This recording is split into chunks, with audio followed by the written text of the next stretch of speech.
Hello বন্ধুরা, আমি শাকবর্ণিল। এখন আমি করব কাজী আজাদ পরিচালিত এবং মোশাররফ করিম অভিনীত চরকির নতুন অ্যান্থোলজিক্যাল সিরিজ আধুনিক বাংলা হোটেলের থার্ড এপিসোড হাঁসের স্যালনের রিভিউ। এই পার্টিকুলার এপিসোডটার ভালো দিক খারাপ দিক নিয়ে আলোচনা হবে আজকের এই ভিডিওতে। গল্প সম্পর্কে আমি বেশি কিছু বলবো না, কারণ মাত্র 50 মিনিটের একটা কন্টেন্ট, স্বল্প দৈর্ঘ্যের কন্টেন্টের ক্ষেত্রে গল্প সম্পর্কে বেশি কিছু বলে দিলে আপনাদের এক্সপিরিয়েন্স নষ্ট হতে পারে। শুধুমাত্র এটুকুই বলবো, মোশাররফ করিমের ক্যারেক্টার এখানে একজন খুনি। এবার এই খুনির জীবনের পরিণতি কি ঘটছে সেটা জানতে গেলে আপনাদেরকে অবশ্যই এই ছবিটা দেখে নিতে হবে। চরকির এই পার্টিকুলার অ্যান্থোলজিক্যাল সিরিজটা আধুনিক বাংলা হোটেল এর এপিসোড 1টা আমি ভালো রিভিউ দিয়েছিলাম, এপিসোড 2টা খারাপ রিভিউ দিয়েছিলাম এবং এপিসোড 3টা আমার জন্য একেবারে জমেনি। এবং এপিসোড 3 দেখবার পরে, এপিসোড 2 দেখবার পরে সত্যি বলছি মনে হচ্ছে এপিসোড 1টা যতটা ভালো রিভিউ দিয়েছিলাম তার থেকেও হয়তো ভালো রিভিউ দিয়ে দিতাম যদি লাস্টের দিকে আসতো। মানে আগে যদি খারাপগুলো দেখিয়ে দিত, ভালোটা যদি থার্ড এপিসোড হিসেবে আসতো, সেক্ষেত্রে ভালোটা অনেক বেশি ভালো লাগতে পারতো। কারণ প্রথম এপিসোডটার মধ্যে একটা কোয়ালিটি ছিল এবং সেটা হয়তো মেকাররাও জানে, যে কারণে প্রথম কাজ হিসেবে তারা ওটা কি এনেছিল যে ভাই এটা ভালো হয়েছে, এটা আগে দেখিয়ে দিই, তাহলে পাবলিক হয়তো বাকিগুলোকে রেহাই দিয়ে দেবে, মাফ করে দেবে, একটা ক্ষমার চোখে দেখে নেবে। কিন্তু ব্যাপারটা আজকের দিনে কিন্তু সেরকম নয়। আজকের দিনে কিন্তু ভালো কি খারাপ কি মানুষ বুঝতে পেরে যায়। সেকেন্ড এপিসোডটার আপনারা পাবলিক ওয়ার্ড অফ দেখুন, তৈরি হয়নি কিন্তু ভালো, কিন্তু পাবলিকেরও লাগেনি, শুধুমাত্র যে রিভিউজ খারাপ ছিল সেরকম ব্যাপার নয়। এবং থার্ড এপিসোডটা কিন্তু আমার যতদূর মনে হয় সম্ভবত এটা কিন্তু পাবলিকের ভালো লাগবে না। এটা কিন্তু ভালো লাগার মতন কোনো কাজ হয়নি। এখানে গল্প হিসেবে আমরা যেটা পাচ্ছি সেটা এক্সট্রাঅর্ডিনারি কোনো গল্প নয়। একদম লাস্ট ভাগে যে টুইস্টটা আসে সেই টুইস্টটার মধ্যে কোনো মজা নেই। এই ধরনের টুইস্ট নিয়ে আমরা প্রচুর কাজ এর আগে দেখে ফেলেছি। গল্প লেভেলে কিছু নতুন অফার করছে না এবং এখানে মোশাররফ করিমের ক্যারেক্টারটা যে লুকটা দেওয়া হয়েছে, লুকটা একটু ডিফারেন্ট করবার চেষ্টা করা হয়েছে। যদিও সেই চুলের যে ব্যাপারটা, একটা চুল পরিয়ে দেওয়া হয়েছে মোশাররফ করিমের চরিত্রকে, মানে সেটা খুব একটা কনভিন্সিং নয়, সেটা বিশ্বাসযোগ্য হয়ে উঠছে না। সম্পূর্ণরূপে সেটা বুঝতে পারা যাচ্ছে যে এই চুলটা মোশাররফ করিমের নিজের নয়, এটা পরচুলা। এবার পরচুলা হতেই পারে, অনেক অভিনেতাই পরচুলা পরে নানান রকম কাজকর্ম করে, নানান অভিনয় করে, কিন্তু সেটার মধ্যে যদি আপনি বিশ্বাসযোগ্যতা না আনতে পারেন তাহলেই হয়ে যায় সমস্যা। এই কাজটার ক্ষেত্রে সেই সমস্যাটাই হয়েছে। এবং তার সঙ্গে সঙ্গে আপনারা যদি দেখেন প্রথম 20 মিনিট 30 মিনিট যা যা আমাদেরকে দেখানো হয়, মানে সেটা না আরও কম সময়ের মধ্যে দেখিয়ে দেওয়া যেতে পারতো। এই যে 50 মিনিটের একটা কন্টেন্ট করা হয়েছে, যদি আপনি চোখ বন্ধ করে ভাবেন যে এই গল্পটাকে সত্যিকারে 50 minute run time length reserve করছিল, একেবারেই করছিল না। কিন্তু কাজটা কিন্তু মানে আমি বলবো না যে প্রচণ্ড বোর করেছে। সেকেন্ড এপিসোডটা যেমন প্রচণ্ড বোর করে, থার্ড এপিসোডটা অতটা বোরিং বলবো না, কিন্তু এত কিছু যে দেখানো হলো সেটার আসলে কোনো দরকার ছিল না।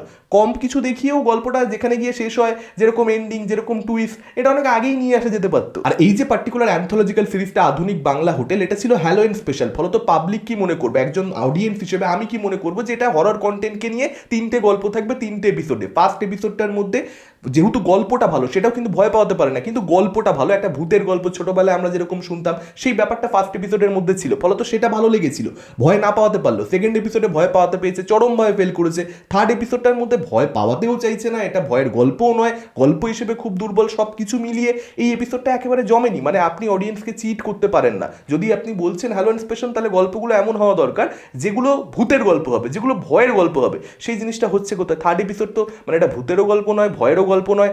ভূত একটা পার্টিকুলার সিনে দেখে ফেললে মানে সেটাই তো ভূতের গল্প হয়ে গেল না, সেটাই তো ভয়ের গল্প হয়ে গেল না। ফলত সেখানে প্রচণ্ডভাবে এটা ফেল করছে। অডিয়েন্সকে চিট করার ব্যাপারটা আমার ভালো লাগেনি। এবং মোশাররফ করিমের মতন একজন অভিনেতাকে আপনি পেয়েছেন ডিরেক্টর হিসেবে, কাজী আজাদের কথা বলছি, যিনি নিজেই ফার্স্ট এপিসোডে মোশাররফ করিমকে অভিনেতা হিসেবে সম্পূর্ণরূপে প্রপারলি ইউটিলাইজ করতে পেরেছিলেন। ফার্স্ট এপিসোডের লাস্ট 5-7 মিনিটে মোশাররফ করিম যে পারফরমেন্সটা দিতে পেরেছে, এক্সট্রাঅর্ডিনারি। যে কোনো বাঙালি অভিনেতা এই পারফরমেন্সটা দিতে পারবে না। মোশাররফ করিমের এই যে অভিনেতা হিসেবে একটা এক্সট্রাঅর্ডিনারি, একটা ম্যাগনিফিসেন্ট ক্যালিবার, সেটাকে ইউজ করতে হবে তো ডিরেক্টর হিসেবে, তাকে সেরকম গল্প দিতে হবে, তো স্ক্রিপ্ট দিতে হবে। তো সেকেন্ড এপিসোডে থার্ড এপিসোডে সেই জিনিসটা হলো কোথায়? ডিরেক্টর সেটা করতে পারলেন কই? মোশাররফ করিম এই পার্টিকুলার এপিসোডে যথাযথ অভিনয় করেছেন, তার ক্যারেক্টার যেটা ডিমান্ড ছিল সেটা তিনি ফুলফিল করেছেন। অভিনেতা হিসেবে তার দিক থেকে কোনো খামতি কিন্তু তিনি রাখেননি, কিন্তু গল্প চিত্রনাট্যে তো দম নেই। গল্পটা তো ভালো হতে হবে রে ভাই। সিরিয়াসলি বলছি আমি, চোরকি কিন্তু যখন লঞ্চ হয়েছিল পরপর তারা ভীষণ ভালো ভালো কাজ আনতো। এক সে বারকার এক তারা কাজ এনেছে, জাগোবাই হোক, পেটকাটা হোক, উনলৌকিক হোক, শাটিকাপ হোক, দারুণ সমস্ত কন্টেন্ট এনেছে। যে সমস্ত কন্টেন্ট, যে সমস্ত কাজ আমরা সত্যি বলতে এপার বাংলার ওটিটি প্ল্যাটফর্মগুলোর থেকে আশাই করতে পারি না, সেই প্ল্যাটফর্ম যখন এরকম পরের পর মুখ থুবড়ে পড়ে এরকম সমস্ত কাজ আনে, মানে 2023 এবং 24-এ তারা কিন্তু ভালো কন্টেন্ট আনতে পারেনি। একটা আধটা ভালো কন্টেন্ট, কালপুরুষের কথা আমার এই মুহূর্তে মনে পড়ছে, তাছাড়া সেরকম ভালো কন্টেন্ট তারা কিন্তু একেবারে আনেনি। আমি জানি না তাদের মধ্যে এরকম ড্রাস্টিক একটা চেঞ্জ কিভাবে হলো। এরকমভাবে ধপাস করে পড়লো কেন ইউটিটি প্ল্যাটফর্মটা? কি হলো সমস্যাটা যে যারা ভালো কন্টেন্ট আনছিল তারা এরকম খারাপ খারাপ কাজ আনা শুরু করলো, এবং সেই কন্টেন্টগুলো কিন্তু প্রচণ্ড ভাইরাল হয়েছে, মানুষ প্রচুর পরিমাণে দেখেছে, ফেসবুকে কথা হয়েছে প্রচুর পরিমাণে, দারুণ রিভিউজ পেয়েছে। এরকম নয় যে ভালো কাজ এনেছে চলেনি তাই জন্য এখন রদ্দি কাজ করছে, তাও নয়, সফল হয়েছে কাজগুলো, তাহলে তাদের কেন কোয়ালিটি কম্প্রোমাইজ করতে হচ্ছে?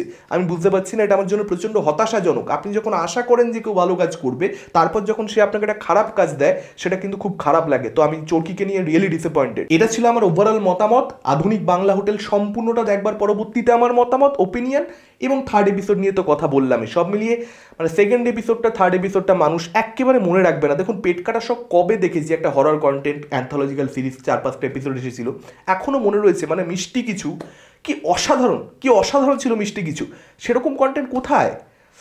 খুব খারাপ লাগলো। আপনাদের কি মতামত, আপনাদের কীরকম কি লেগেছে, ডেফিনেটলি আপনার সেটা আমাদের কমেন্ট করে জানাতে পারেন। এই ভিডিওটা ভালো লাগলে লাইক করতে পারেন, শেয়ার করতে পারেন। আমাদের চ্যানেল নতুন হলে চ্যানেলটাকে অবশ্যই সাবস্ক্রাইব করতে পারেন। আজকের মতন টাটা, চোখ রাখুন পরবর্তী ভিডিওতে।